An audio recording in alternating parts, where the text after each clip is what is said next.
علماء سیر نے ایک واقعہ نقل فرمایا ہے، آپ کی توجہ کے ساتھ اس واقعے کو سماعت فرمائیں۔ فرماتے ہیں کہ ایک اللہ کی بڑی نیک بندی تھی، بڑی متقی اور پرہیزگار تھی، اللہ کی ذکر و اذکار میں ہمیشہ رہتی تھی۔ ایک مرتبہ اس اللہ کی نیک بندی کو اس کے محلے میں دعوت دی گئی۔ دعوت دی، اب ہوا ایسا کہ اس نیک بندی کا انتقال ہو گیا۔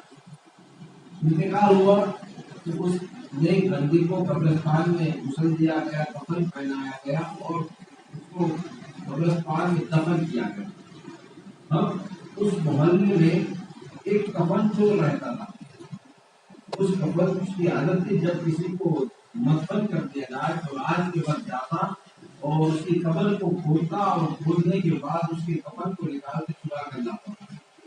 جب اس اللہ کی نیک بندی کا انتقال ہو گیا، اسے دفن کر دیا گیا، تو کفن چور کے دل میں خیال آیا کہ لاؤ میں جا کر جاؤں اور اس کا کفن چورا کر لوں۔ اس کفن چور قبرستان گیا اور قبرستان جانے کے بعد اس نے قبر کو کھودا۔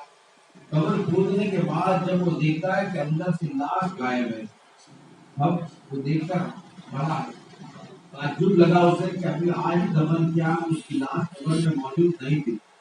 اتفاق سے اس نے دیکھا کہ قبر کے اندر ایک کھڑکی تھی، جس سے اللہ تعالیٰ جب کسی واقعات کسی کو ظاہر کرنا چاہتا ہے تو کچھ واقعات کو عبرت کے طور پر ظاہر کرتا ہے، کچھ سبق دینا چاہتا ہے تو کچھ واقعات کو ظاہر کرتا ہے۔ اس نے قبر کے اندر دیکھا کہ ایک کھڑکی تھی، وہ شخص اس کھڑکی کے اندر داخل ہوا۔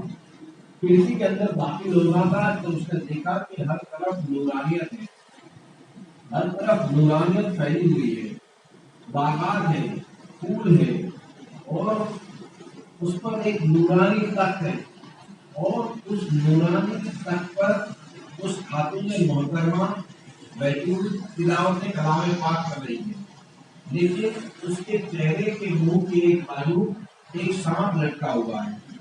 جب اس کفن چور نے وہ دیکھا کہ یہ معاملہ دیکھا تو اس خاتون محترمہ نے کیا کہ تو کفن چرانے کے لیے آیا ہے، میرا کفن وہاں پہ ٹنگا ہوا ہے، تو کفن لے کے جا، لیکن ایک میرا کام کر دے، اللہ نے میری مغفرت کر دی، مجھے جنت کی لباس پہنایا ہے، اب مجھے کفن کی ضرورت نہیں، تو کفن ٹنگا ہوا ہے تو کفن لے کر چلا جا، لیکن میرا ایک کام کر دینا۔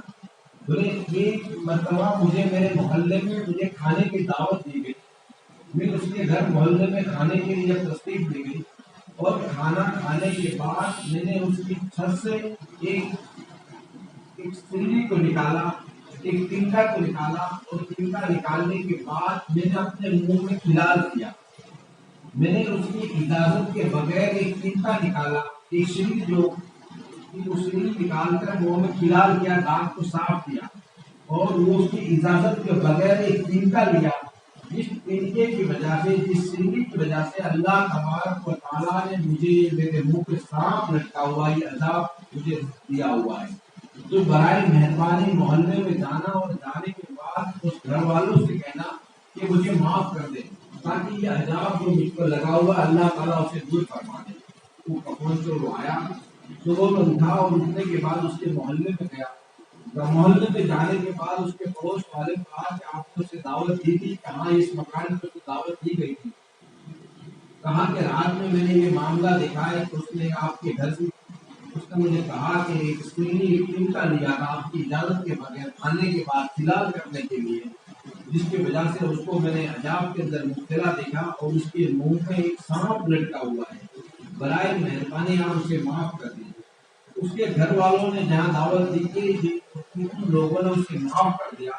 معاف کرنا تھا، جب وہ رات کو کفن سے سویا تو اسے خواب میں دیکھا کہ اللہ تبارک و عورت آئی خاتون محترمہ، اور اس نے کہا کہ تیرا بڑا شکریہ ادا کرتی ہوں اور اللہ تعالیٰ مجھے سے جزائے خیر عطا فرمائے، اور ان لوگوں نے مجھے معاف کر دیا، اور اس کی وجہ سے اللہ تبارک و تعالیٰ نے مجھ سے یہ عذاب اٹھا لیا گیا اور اللہ نے میری مغفرت فرما دی۔ کفن چور کی آنکھیں کھلتی ہے اور کفن چور کے گناہ سے توبہ کرتا ہے اور وہ ارادہ کرتا ہے کہ آج کے بعد میں کفن نہ چراؤں۔ تو ہم نے دیکھا کہ اللہ کی نیک بندی تھی، اس نے اس کی اجازت کے بغیر، مکان مالک کی اجازت کے بغیر ایک دن کا لیا تھا، چھت پہ سے لیا تھا، ایک سرنی لی تھی. اتنی چھوٹی سی سرنی کی وجہ سے اس کو یہ تکلیف ہوئی کہ اس کے منہ میں ایک سانپ لٹکا ہوا تھا. اب جن لوگوں کا پیشہ ہی حرام کھانا، حرام پینا، حرام کا چوری کا مال حاصل کرنا، سوچو اس کا کیا معاملہ ہوگا.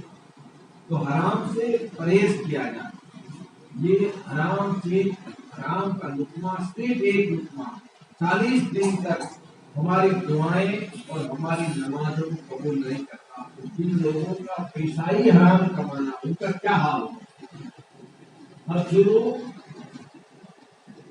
اللہ سب کو ہدایت دے اور رزق حلال کی توفیق نصیب فرمائے.